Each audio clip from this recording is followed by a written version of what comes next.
नमस्कार.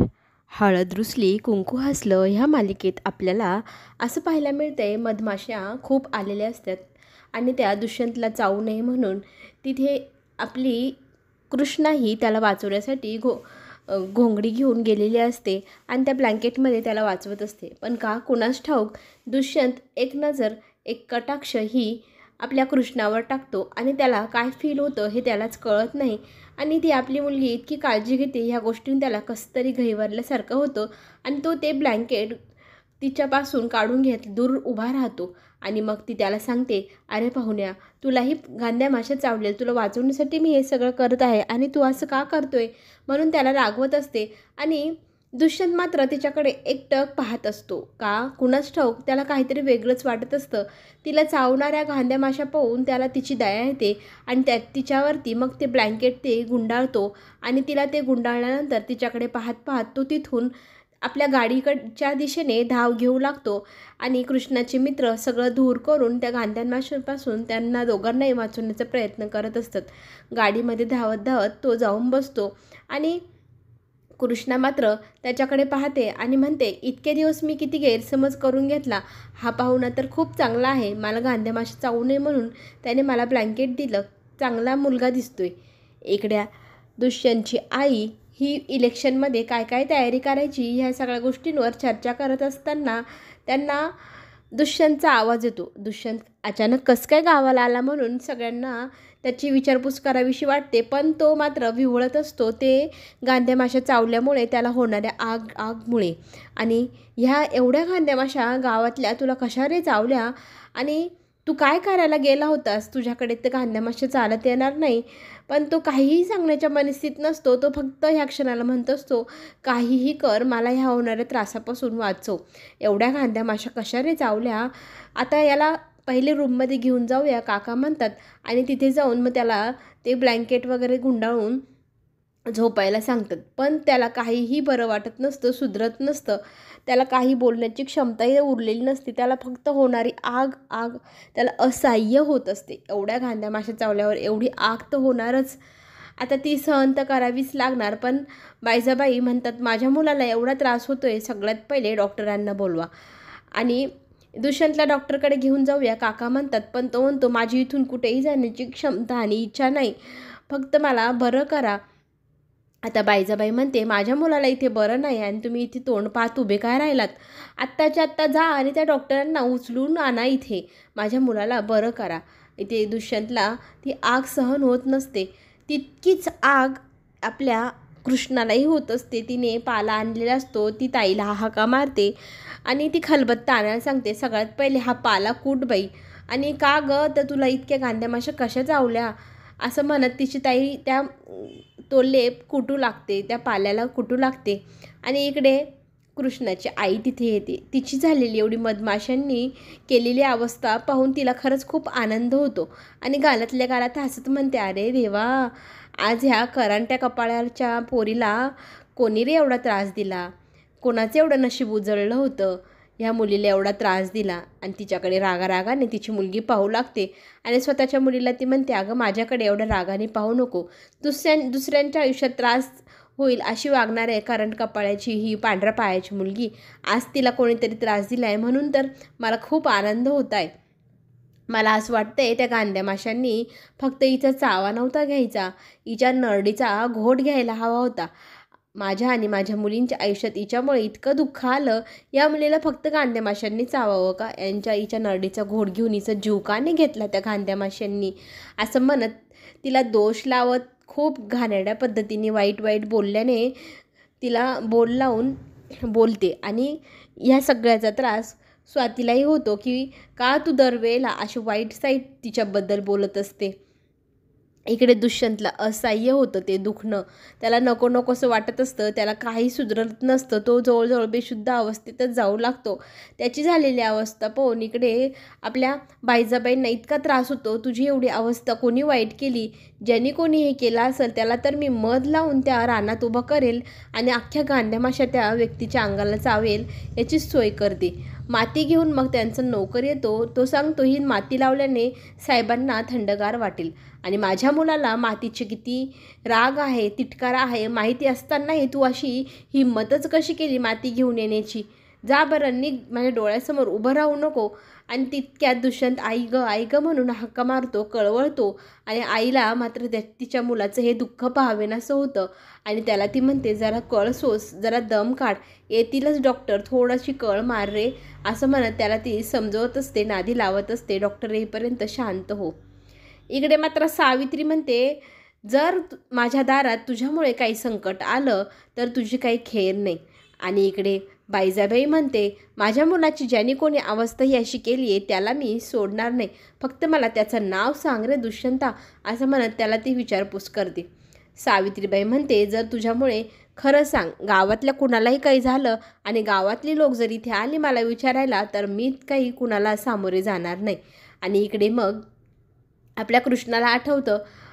मग ती घरातल्यांना सांगू लागते की जेव्हा मी छक्का मारला माझा बॉल हा मधमाशांच्या पोळ्याला जाऊन लागला आणि मधमाशा तिथे सगळ्यांना चावू लागला आणि त्याच्यामध्ये बाळजाबाईचा मुलगा हा पण होता. हे ऐकल्यानंतर सगळ्यांना धक्का बसतो. आता तर काही खेर नाही. बाळजाबाईचं आपल्या मुलावर किती प्रेम आहे अख्ख्या गावाला ठाऊक आहे ग. आता तुझी काही खेर नाही, असं म्हणत सावित्री तिच्यावर धावून तिला मारण्यासाठी पुढे सरसावते. तेव्हा स्वाती उठून तिच्या आईला थांबवते. अगं, तिला किती आधीच माशांनी चावले, तू कशाला तिला मारते? बाळजाबाईच्या मुलाला इतकं दुखणं झालं आहे म्हटल्यानंतर बाळजाबाई आता काही सोडणार नाही.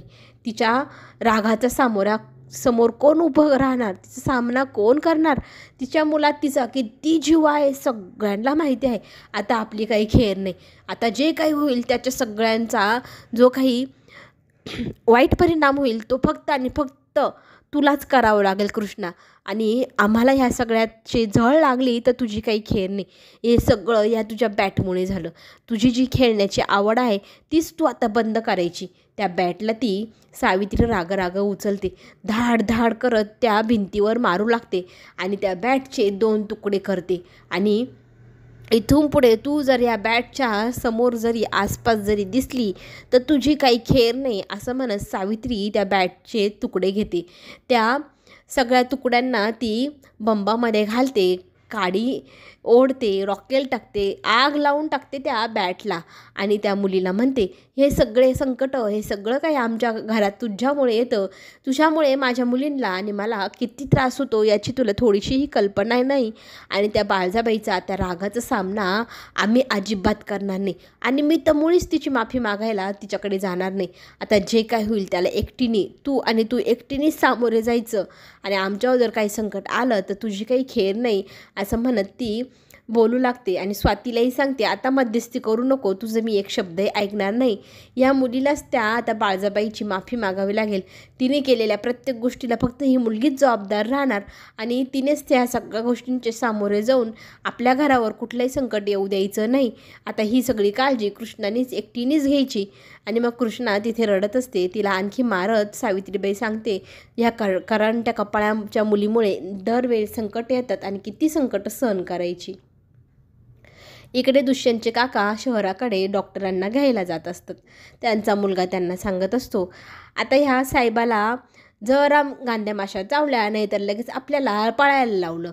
अरे, तू मालक आहे, तुला मालकपणा भोगायचा आहे, मालकपणा मिरवायचा आहे आणि इथे राब आपण राबतोय आणि आपण इथे कष्ट करतो. बाळजाबाईंनी सांगितलं, उठतं उठ, बसतं बस, आपली काही किंमत आहे की नाही? त्याला आपण ना थोडा वेळ असंच झुलत ठेवूया, होऊ दे त्याला थोडासा त्रास, असं म्हटल्या त्याचे वडील त्याच्या कानफटीत मारतात. आणि मग हसून म्हणतात, अरे, ही आयडिया पहिले द्यायची ना, गाडी घे साईडला, आपण मस्त इथे आराम करूया आणि त्याला थोडा सहन करू दे त्रास गांद्या माशांचा. इकडे कृष्णाला तिची बहीण तो कुठलेला लेप लावून देते. तो लेप लावल्यानंतर होणारा अग्निदाह जे काही असतं ती आग शांत होते, क्षमते आणि तिला किती छान बरं वाटतं. आणि तिला पुन्हा दुसऱ्या क्षणाला आठवतं, त्या बिचाऱ्या दुष्यंतलाही एवढीच आग होत असेल. मला तरी सवय आहे, मी गावाकडे खेड्याकडे राहते म्हटल्यानंतर, पण त्याला अजिबातच सवय नाही ग ताई. आणि त्याला जर याच्यात जास्त त्रास झाला तर, आणि तो त्रास खरंच मला सहन होणार नाही. तुला कधीपासून त्याची काळजी वाटू लागली ग? असं म्हणत तिची बहीण विचारू लागते. त्यावेळेला ती सांगते, अगं जितका वाईट तो आपल्याला वाटतो ना तितका वाईट नाही ग, तो खूप चांगला मुलगा आहे. मला गांध्या माशा चावत होते ना तेव्हा त्याने मला त्याची घोंगडी ब्लँकेट दिली आणि मला गुंडाळून मला माशांपासून वाचवलं आणि स्वतः मात्र पळत पळत तिथून निघून गेला.